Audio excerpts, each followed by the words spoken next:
The Overworld Water Cube has been on 2B2T since late 2016. It has been deconstructed and reconstructed over the years, but not that many players know the story behind it. Today in this video, I'll be telling you the stories of the Overworld Water Cube from the perspectives of Flip35 and SkullerG. The original Water Cube was created in December of 2016 by Flip35. Flip is a unique player since when it comes to Minecraft, he likes to create redstone machines in impractical manners. He never enjoyed making mob farms since in his eyes they were unreliant. Instead, he dedicated a lot of time recreating mini games. However, when he found out about 2B2T in July 2016, combined with having a video in his mind about a flying TNT machine bomber, he instantly knew what he wanted to do on the server. During 2016, slime blocks were one of the rarest resources available, as the only dupe was an obscure ineffective dupe that quickly got patched. Through Reddit, however, Flip tried to create a small gathering to help him get the resources he needed. The post gathered some attention, allowing Flip to gather a group. This group was known as Ragnarok, but due to Flip's own incompetencies at the time, nothing big came of it. Ragnarok disbanded after the 1111 dupe, since the group was already undergoing some drama, and when one major member griefed another major member's dupe stash, everything just tipped. Two players that were in Ragnarok were the Sheer Genius and ST Labs. These players will pop up later.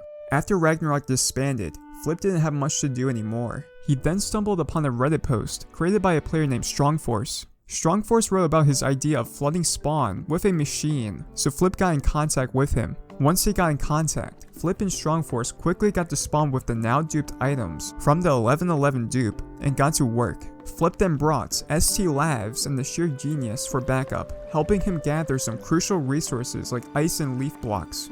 Due to the way the alpha chunks at spawn were messed up, there was an abundance of ice, which was really handy for the construction. The group started at the edges of the coordinates x-500, z-500, and worked their way towards spawn, dividing spawn into 10 pieces of 1000 by 1000 blocks. Along the way, there were some spawn players, some in awe, but some tried to destroy the machine that they used for creating the cube. One commonly known player that helped them was Negative Entropy.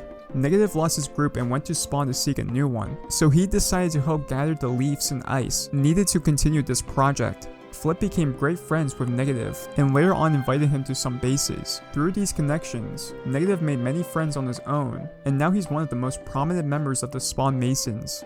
As the water cube got closer to 0-0, Spawn PvPers started to get upset. In the water, PvP is pointless, as one can simply swim away, and using crystal PvP is virtually impossible. The most vocal PvPer being PandaSauceYT. He did an early attempt of trying to destroy the water cube by using lava buckets to turn water into stone. However, due to the physics of water, you need to destroy every single source block before the entire thing collapses, meaning his efforts were pointless. Another thing to take in consideration is the culture of 2B2T in December 2016. This was a short window of time when the camping rusher was in the past, and FitMC wasn't as popular as he is currently. It was a peaceful time, and nobody was building and using lag machines to the scale of today. However, due to the huge amount of source blocks Flip was generating, he was the only one denting the TPS, which was causing lag on the server. Flip remembers some friends of his who would say things like, "How's the water cube going? I saw the TPS dropping, and I figured you were at work again." Flip also became paranoid that someone would counter his flying machine by building another flying machine to sweep away the source blocks. It was the water cube's biggest weak spot, so Strongforce spent a lot of time placing obsidian diagonals and turning random spots into stone with lava. This created a huge amount of obstructions, making a flying machine a lot more difficult. In the end, the group lost interest. They had plans to maybe upgrade to a 3000 block diameter, but they were a little short on even finishing the 1000 block diameter water cube. Flip35 quit 2B2T in April of 2017, and ST Labs and the Sheer Genius also quit shortly after. Also around April 2017, a movement was created to make spawn dry again. Players would place sponges all over the water cube, slowly draining it. The known players of this movement were Joe Ilk, Immortal Yogurt, 1_7, and Jerry 2013. For a couple of months, spawn would no longer be submerged over water and lava casts would return. This now brings us to the construction of the present day water cube. In 2018, the players SkullerG and GSmack were at a base called 4M6M and were extremely bored. GSmack came with the idea to make a massive water cube at spawn, but Skuller would call him dumb since it seemed impossible. However, they both went anyway and started heading to spawn. They didn't know how big they wanted the water cube to be, so they planned to make it a 25 by 25 diameter, but then realized it was too small. Around July 2018, they created a platform that was 100 by 100. From there, they kept going up. As they kept building, they invited their friends 4 pilots, Mad King Lambo, Jakeness56, ZCT, and a few other players. They mainly had 4 pilots mining netherrack shulkers for the group to use. They would make an L shape out of it, use buckets to spread the water, and mine every block in the way, as if one block was there, the water would not spread. On October 7th, 2018, they had the water cube up to Y level 64. A day later, it was at Y level 75.